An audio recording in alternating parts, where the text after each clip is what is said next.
Disclaimer: this story is based on true events shared for entertainment and reflection. Identities have been changed to protect the privacy of the people involved. Viewer discretion is advised, especially for those sensitive to emotional themes. I never imagined a regular Friday night would change the way I saw someone I practically helped raise. I've known my best friend, Amanda, for over 15 years. We've been through thick and thin, bad breakups, new jobs, the highs and lows of motherhood.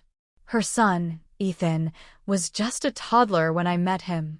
I've watched him grow up, celebrated his birthdays, attended his school plays, and even helped him with college applications. To me, he was family, nothing less, nothing more. That night started out as usual. Amanda had invited me over for dinner since it had been a while. She had to run out for a last-minute work thing, and I didn't mind waiting at her place. I'd done it hundreds of times. Ethan was home from college for the weekend, and when I arrived, he opened the door with that same shy smile I'd known for years. But this time, something felt off. At first, I brushed it off as nothing. He looked different, more grown-up, confident, even a little tired. I told myself I was just seeing the difference a college year can make. He'd filled out, his voice deeper, his energy calmer. Still, there was something else. Something I couldn't quite name. We sat on the couch, chatting about school, his classes, life in the dorms. I could tell he'd changed. Not in a bad way, just matured. As we talked, I noticed he kept holding my gaze a little longer than usual. His eyes weren't the playful, boyish ones I was used to. They were focused, thoughtful, almost intense. I started to feel a little self-conscious, which was strange. I'd never felt that way around him. Never even considered it. I laughed it off in my head. Maybe I was overthinking. Maybe I was tired. But then he said something simple, that shifted the whole energy of the room. "You always smell the same," he said. "It's comforting. Like home." I froze for a moment. It was such an innocent thing to say, and yet it caught me off guard. My heart skipped, but I smiled and nodded. "Thanks, I guess," I said, trying to keep it light. But his eyes didn't move. He was looking at me in a way I hadn't seen before. Not ever. We sat in silence for a few seconds. The kind of silence that stretches longer than it should. I suddenly remembered Amanda's text saying she'd be late. Maybe 2 more hours. 2 hours. I shifted in my seat and tried to restart the conversation, but my mind was already racing. Was he just being kind? Was I reading too much into this? Or had something really changed? Ethan offered to make us tea. I watched him in the kitchen, the way he moved, the quiet confidence in his gestures. This wasn't the boy I remembered. And maybe that's what unsettled me the most. When he came back, he handed me the cup and sat down a little closer than before. Just slightly, nothing obvious. But I felt it. The space between us suddenly felt electric, charged with something I couldn't understand. Then, out of nowhere, he said it. Not directly. Not clearly. But in a way that made it impossible to ignore. "You know, I used to think you were the most beautiful woman in the world," he said softly, eyes still locked on mine. "Still do, maybe?" I didn't know what to say. My heart was pounding in my chest. I could hear it. Loud and heavy. I wanted to speak, to laugh, to change the subject, anything to break the tension, but my voice wouldn't come. This was Ethan, my best friend's son. The kid who used to draw me crayon pictures. The teenager I once grounded for sneaking out late. And now he was sitting here, saying things that blurred every line I'd always known. Was he just being sweet? Was this some innocent moment I was blowing out of proportion? Or had something shifted between us, something I wasn't ready for? The room felt smaller, warmer, the air heavier. And then, something happened that made everything even more complicated. Something that I didn't see coming, not in a million years. But I'll tell you what it was, in the next part. I sat there, holding my cup of tea, trying to act normal while my thoughts were running in every direction. I kept telling myself that Ethan was just being sweet, maybe even playful. But there was a weight in his words, a calm confidence that didn't feel like a joke or some casual compliment. I knew him too well. He wasn't the type to say things without meaning them. The silence between us was thick, and I could feel the way he was still looking at me, not in a childish way, not like the boy I remembered. It was the kind of look that made you feel seen, like someone was peeling back all the layers you usually hide behind. I shifted in my seat again, trying to find something safe to say. Something light. Anything. You've grown up a lot, I finally said, forcing a smile. It's good to see you doing well. He smiled too, but his eyes stayed steady. Thanks, he said, his voice low. I've learned a lot this year. About people. About myself. About how, sometimes, the things we feel don't make sense, but they're still real. There it was again, that undercurrent in his words. That suggestion of something deeper. I didn't know what to do with it. I wasn't even sure if I should acknowledge it. The safe thing would have been to change the topic completely, maybe start talking about Amanda, or school, or the weather. But for some reason, I didn't. Instead, I asked, "What do you mean?" Ethan leaned back slightly, not breaking eye contact. I mean, sometimes we grow up thinking we're supposed to see people a certain way. Like we put them in boxes: family, friends, teachers, neighbors, but when you get older, you start seeing them differently. Not because they changed, but because you've changed. I felt my throat go dry.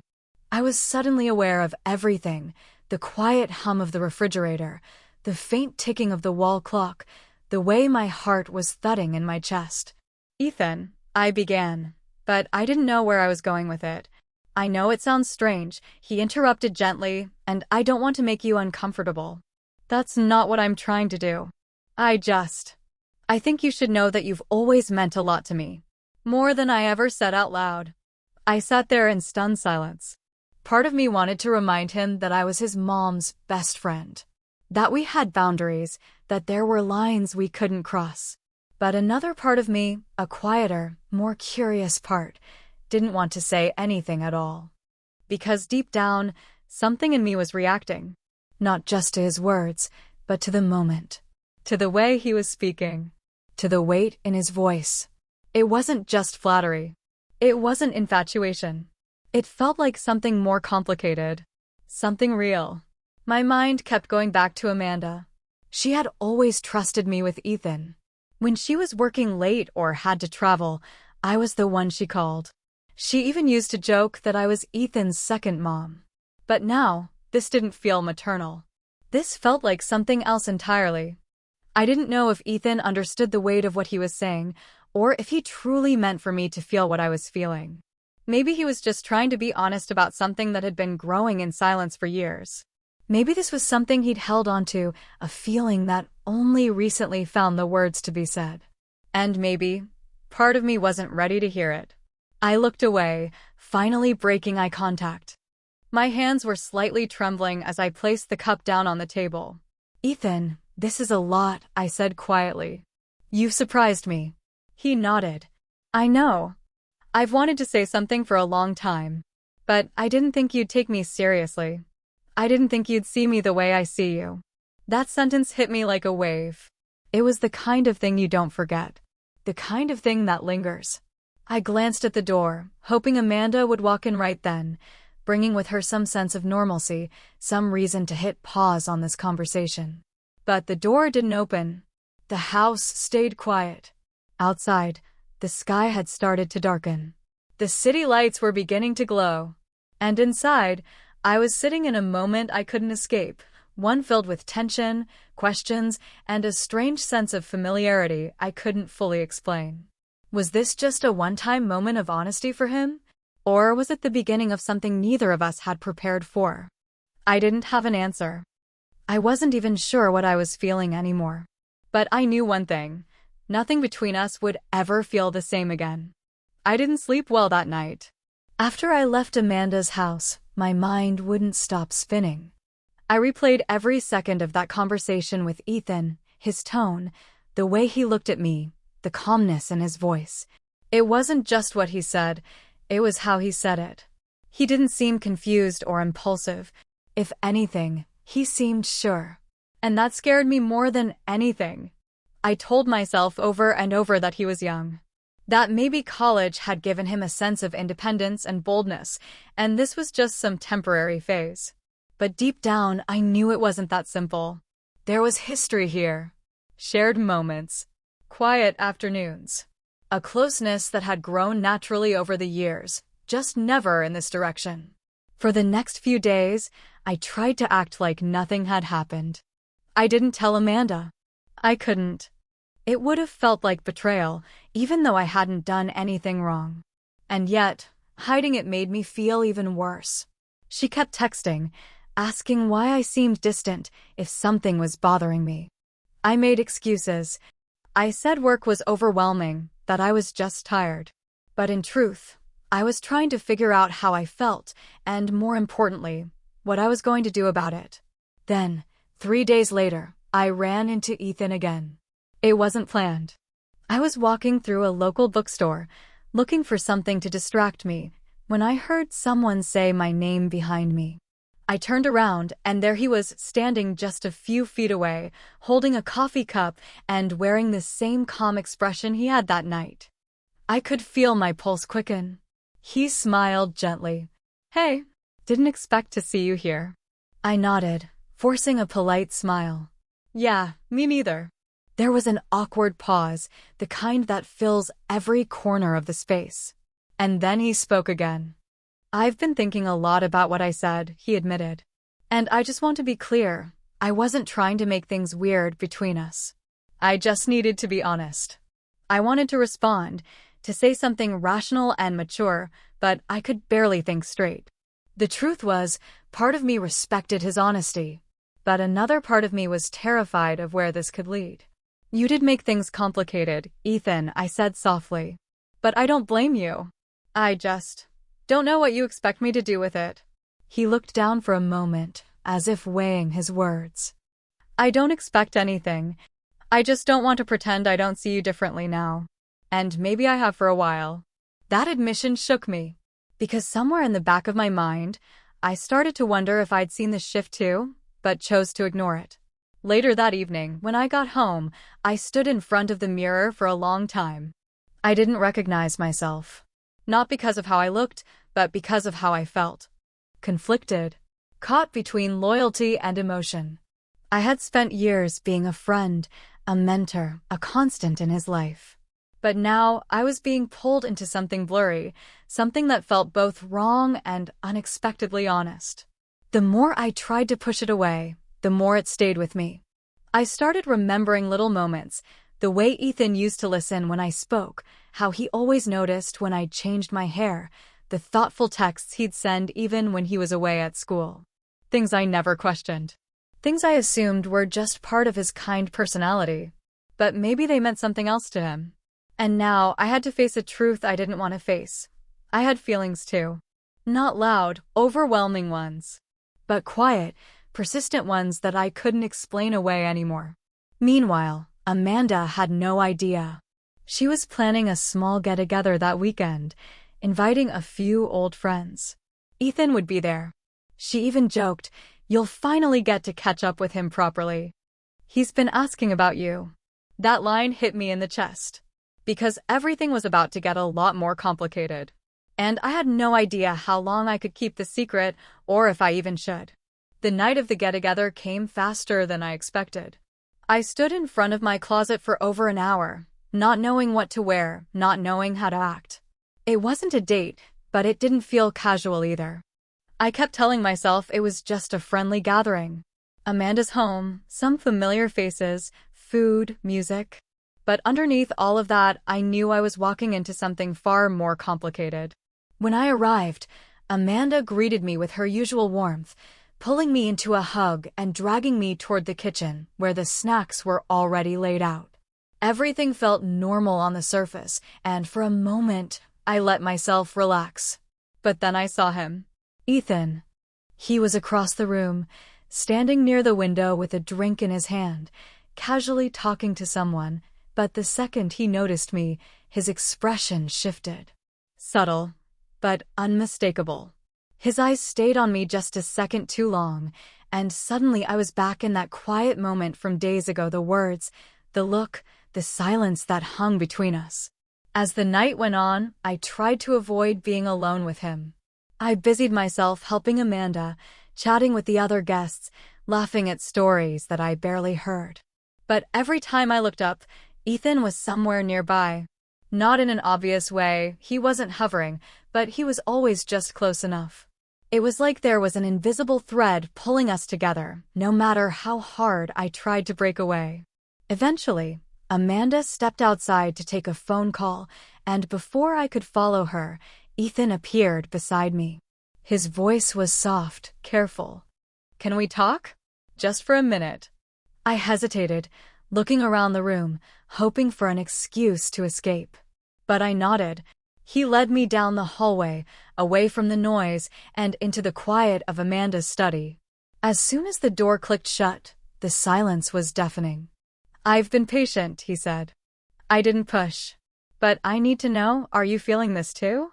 Or am I imagining it all?" My breath caught. Everything in me wanted to run, not from him, but from the truth I was no longer able to deny. The way he looked at me wasn't just curiosity anymore. It was something deeper, something serious. And in that moment, standing there alone with him, I felt the full weight of everything we'd both been holding back. Before I could speak, we heard footsteps just outside the door. The footsteps stopped right outside the door, and for a split second, neither of us moved. My heart was pounding so loud I was sure he could hear it. Then, without knocking, the door creaked open. Amanda stepped inside, her eyes landing on the two of us standing in the middle of the room. Her expression shifted instantly from casual curiosity to something more focused. She didn't say anything at first, but I could see her trying to understand what she'd just walked into. "Oh," she said, slowly. "Everything okay in here?" Ethan stepped back instinctively, putting more space between us. "Yeah, we were just talking," he said quickly, voice steady but too practiced. Amanda's eyes moved between us, and I could feel the air change. The energy of the night, all the small moments I'd tried to avoid, were suddenly converging in this one fragile instant. I forced a smile, trying to appear calm. "Just needed a break from the crowd." She nodded, but something in her expression told me she didn't believe either of us. Later, after the guests had left and the house was quiet, Amanda pulled me aside. Her voice was low, her tone different, more careful. "I don't want to assume anything," she said. "But is there something going on between you and Ethan?" That question hit like a punch to the chest. I couldn't answer. I opened my mouth, but no words came out. And then she added, "Because if there is, you need to know something." I finally looked up at her. "What?" She hesitated, then took a deep breath. "Ethan told me a few months ago he was in love with someone older. He wouldn't say who. But now, I'm starting to wonder if it's you." The room spun. The walls felt like they were closing in. And just like that, everything I'd tried to keep hidden was teetering on the edge, ready to fall. I stood there, frozen, my heart thudding in my ears as Amanda waited for an answer. There was no more hiding. No more pretending. I took a breath and finally spoke the words I'd been avoiding. "I didn't plan this. I didn't encourage it. But yes, I think Ethan has feelings for me. And I didn't know how to tell you." Her face didn't change much. She looked more hurt than angry. "Why didn't you just tell me?" she asked quietly. "You've always been honest with me. About everything." "I was scared," I admitted. "I didn't want to risk losing your trust, or your friendship." She nodded slowly, arms folded across her chest. "You could have just said something. Because the truth is, I already knew." My eyes widened. "You did." Amanda sighed, sitting down on the edge of the couch. "Ethan's been different for a while. He stopped dating, started asking me questions about love, about timing." I put it together, but I didn't want to believe it. She looked up at me. "I didn't think you'd ever feel the same." "I didn't want to," I said, voice cracking. "But it just happened." We sat in silence for a moment before she added something that caught me completely off guard. There's something else. The woman Ethan was talking about before, it wasn't just you. My stomach dropped. What do you mean? Amanda looked away. He was also seeing someone at school. A professor. It ended badly. And now I think you're the one he ran to. The room went still. My heart twisted, the air around me colder than before. I thought I was the center of the story. But maybe I was just a chapter he hadn't finished yet. I sat there, stunned, unsure of what to say. The idea that I wasn't the only one, that there had been someone else, someone closer to his world, shifted everything. It didn't make Ethan's feelings less real, but it did make them more complicated. And maybe that was the wake-up call I needed. Amanda wasn't angry. She was hurt, yes, but more than anything, she was protective. Not just of her son, but of me too. You're important to both of us, she said. But maybe this is one of those moments where stepping back is the kindest thing you can do. For yourself. And for him. The next day, I met Ethan at a park near campus. We sat under a tree, the sky heavy with clouds, and I told him the truth, every part of it. How I had felt confused, how the connection between us wasn't imagined, but how timing, trust, and responsibility made it impossible. He didn't argue. He listened quietly, then nodded. I didn't mean to complicate your life, he said. I just didn't want to keep pretending. Neither of us cried. There was no drama, just quiet understanding. We stood, exchanged a long look, and went our separate ways. Life moved on after that. Amanda and I stayed close, though some things were never quite the same. But in time, I realized this wasn't just a story about forbidden feelings, it was about recognizing emotional boundaries and knowing when love isn't meant to be followed. Sometimes, the most powerful choice is walking away. One